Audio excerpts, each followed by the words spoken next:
kelima, kasus Nenek Mina.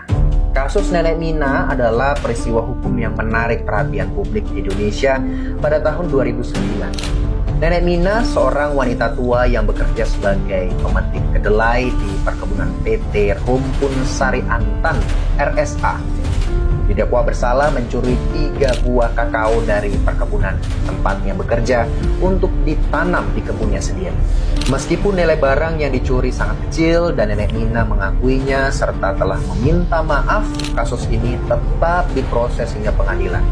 Nenek Mina didakwa melanggar pasal 362 KUHP tentang pencurian dan dituntut hukuman 1 bulan 15 hari penjara dengan masa percobaan 3 bulan.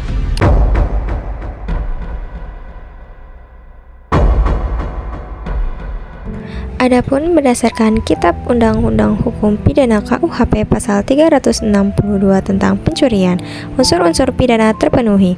Nenek Mina mengambil suatu barang 3 kilo buah kakao yang seluruhnya atau sebagian punya orang lain milik PT RSA dengan maksud untuk memiliki secara melawan hukum atau niat mengambil tanpa izin. Secara formal, proses hukum dari penyelidikan hingga penuntutan memiliki dasar hukum. Nenek Mina, seorang warga buta huruf yang hidup di bawah garis kemiskinan, terpaksa mengambil kakao senilai Rp30.000 hanya demi menyambung hidup. Namun, ironisnya kasus kecil ini tetap diproses hukum meski kerugiannya jauh lebih kecil dibanding biaya persidangannya. Diskresi adalah kewenangan yang dimiliki aparat penegak hukum atau polisi jaksa untuk mengambil keputusan berdasarkan pertimbangan kemanusiaan dan kepentingan umum, terutama dalam kasus-kasus ringan. Pada tingkat kepolisian atau penyidikan, polisi seharusnya dapat menggunakan mekanisme restoratif justice atau keadilan restoratif, yaitu penyelesaian di luar pengadilan dengan mengedepankan perdamaian antara pelaku dan korban. Dengan nilai kerugian yang sangat kecil dan faktor kemiskinan Nenek Mina, kasus ini idealnya diselesaikan dengan mediasi, permintaan maaf, atau ganti rugi kecil tanpa harus dilanjutkan ke kejaksaan.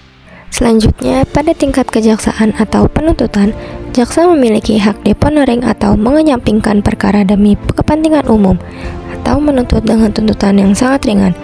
Dengan demikian, keputusan jaksa untuk tetap melanjutkan kasus ini hingga ke pengadilan bahwasannya menunjukkan minimnya pertimbangan faktor sosial dan kemanusiaan. Asas proporsional menurut bahwa beratnya hukuman harus sebanding dengan beratnya tindak pidana yang dilakukan. Yang pertama, adanya keseimbangan. Adanya penggunaan waktu, sumber daya, dan anggaran negara untuk mengadili perkara senilai Rp30.000 adalah proporsional dan pemborosan.